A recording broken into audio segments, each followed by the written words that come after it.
Buzz. Welcome back to the channel where we dive deep into everything K-pop, from the latest comebacks to the moments that make us fall in love with our idols all over again. And today, oh boy, ENGENEs, you're gonna love this one. We're talking about a huge milestone that ENHYPEN has just achieved. And trust me, it's not just numbers. It's a whole statement about how far they've come.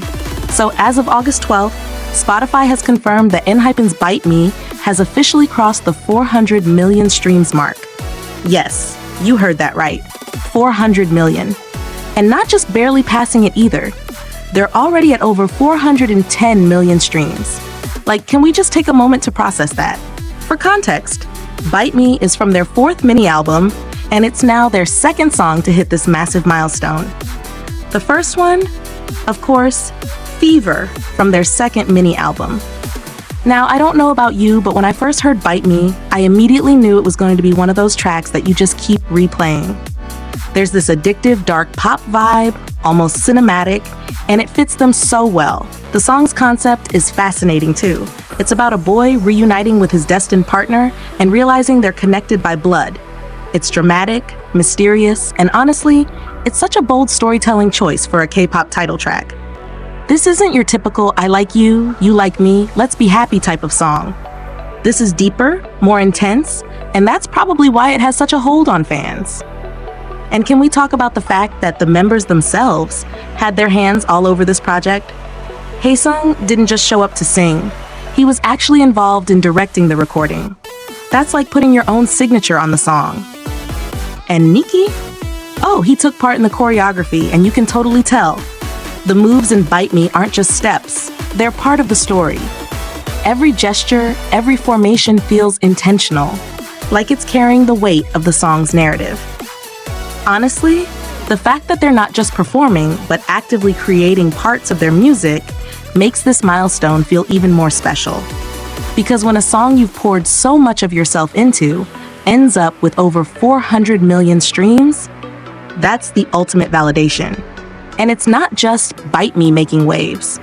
ENHYPEN now has 12 songs that have crossed the 100 million stream mark, and some even way beyond that. Drunk Dazed and Polaroid Love have both passed 300 million streams.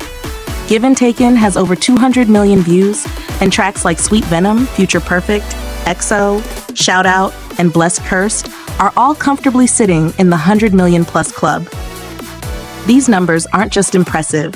They're a clear sign that ENHYPEN isn't just surviving in the industry, they're dominating their lane. Now here's where I want to hear from you guys, because I have a theory.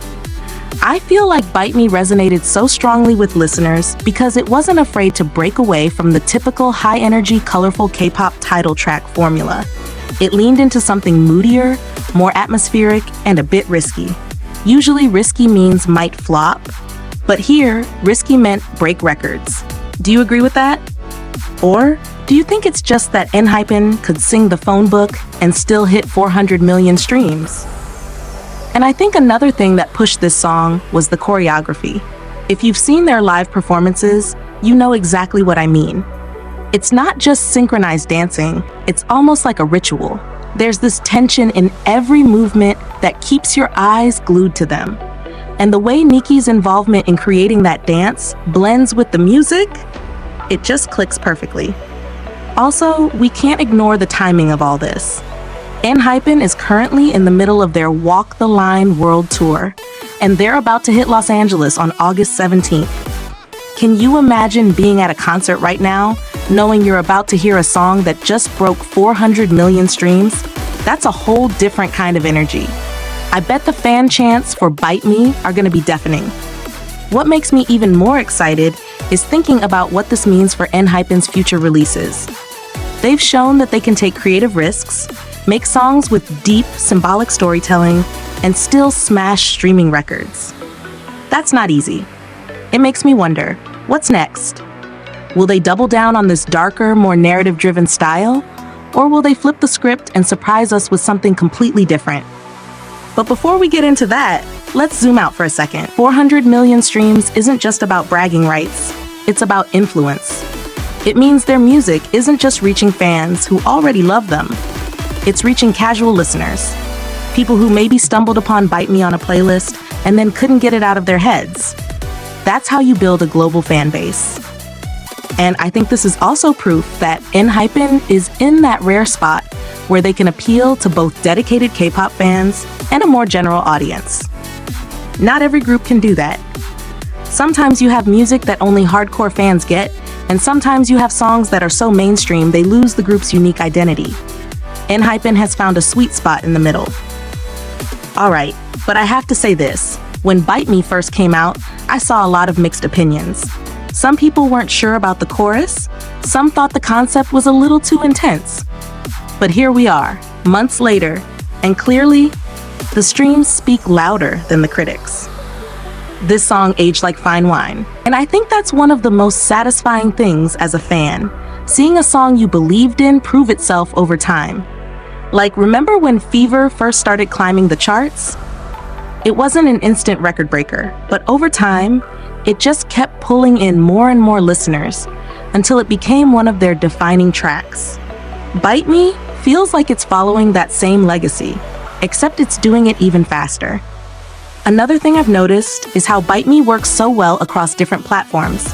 On TikTok, you've got dance challenges and aesthetic edits. On Instagram, you see reels of people doing covers. And on YouTube, there are reaction videos from people who don't even normally cover K-pop. That kind of organic spread is gold for any song's longevity. It's one thing to have a big release week, it's another to keep the hype alive month after month. Also, I have to give credit to the album it came from. The fourth mini-album really solidified ENHYPEN's musical identity. You could feel that they were in this phase of refining who they are, and Bite Me was like the flagship for that era. When I listened to the album in full, Bite Me doesn't just stand out because it's the title track. It fits into a bigger story. And that's why people keep revisiting it. Now, I know some people will say, it's just streams. Does it really mean that much? And to that I say, absolutely yes. Because streaming numbers are a reflection of how much people choose to come back to a song. No one's forcing 410 million plays. That's hundreds of millions of moments where someone, somewhere in the world decided, yeah, I want to hear this again. That's powerful. And it's not just ENGENEs hitting replay. I've seen plenty of casual listeners say, I didn't know much about ENHYPEN before, but this song got me curious. That's how new fans are born. You find one track you can't stop playing, and suddenly you're looking up live stages, variety shows, and before you know it, you're deep in the fandom. Speaking of fandom, ENGENEs have been absolutely relentless in supporting this track. Streaming parties, playlists, promoting it on social media, you can really tell how much this song means to them. And I think that passion is contagious. When you see a fandom that engaged, you start to wonder what the hype is about, and then you check out the song yourself. Another point worth mentioning, this milestone is coming while ENHYPEN is in the middle of a massive world tour. That means they're balancing intense travel, high-energy performances, and still managing to maintain momentum for their music. That's not easy. A lot of artists see dips in streams during tours because they're not promoting as actively, but ENHYPEN? Nope. The numbers are still climbing. I can't help but think about how insane the atmosphere is going to be at their Los Angeles show on August 17th. Imagine thousands of fans singing along to a song that just hit 400 million streams. The timing couldn't be more perfect. It's going to feel like a victory celebration. And honestly, achievements like this aren't just good for ENHYPEN, they're good for K-pop as a whole. Every time a group breaks into these kinds of global streaming numbers, it pushes the genre further into mainstream recognition. It's a reminder that K-pop isn't just a niche, it's a dominant force in the global music scene. Plus, think about the message this sends to the industry. It says, you can make bold, dark, narrative-driven songs and still smash records. That could inspire other groups to experiment more, to take creative risks instead of always playing it safe. And as fans, that means we get even more diverse and exciting music. Now here's where I want to throw the question back to you. Where does Bite Me rank on your personal ENHYPEN song list? Is it your all-time favorite, or do you think another track deserves even more recognition? For me, It's definitely top 3. It's got this perfect mix of atmosphere, choreography, and storytelling that just works. But I also have a soft spot for Fever and Drunk Dazed, so choosing is impossible. Also, let's be real, when ENHYPEN eventually drops their next comeback, Bite Me is going to be a tough act to follow. Not because they can't top it, but because it sets such a high bar in terms of impact. If they keep building on this momentum, we could be looking at a group that doesn't just break their own records, they start breaking everyone's records. At the end of the day, this milestone is more than just a number. It's a reflection of ENHYPEN's growth, the loyalty of ENGENEs, and the way music can connect with people on such a massive scale. And honestly, watching this journey unfold has been one of the most exciting things in K-pop right now. Because if this is what ENHYPEN can do just a few years into their career, imagine where they'll be in another 5.